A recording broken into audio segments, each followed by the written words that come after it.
Para sa lahat ng mga lumalaban sa buhay. Alam mo, bilib ako sa'yo. Kasi kahit hirap na hirap ka na, ipinapakita mo pa rin kaya mo pa. Kasi ayaw mo silang mag-alala. Kasi may pangarap ka. Kasi gusto mong patunayang may ibubuga ka pa. Tuloy, doon mo nakikitang mas nakakapagod pala. Mas nakakapagod palang itagong may mga araw na nanghihina ka. Mas nakakapagod palang ilihim na kailangan mo na ng makakasama.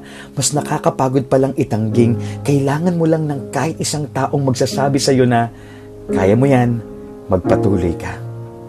One realization that changed the way I deal with my battles. I don't fight alone. I fight in faith. I fight with my God. Why?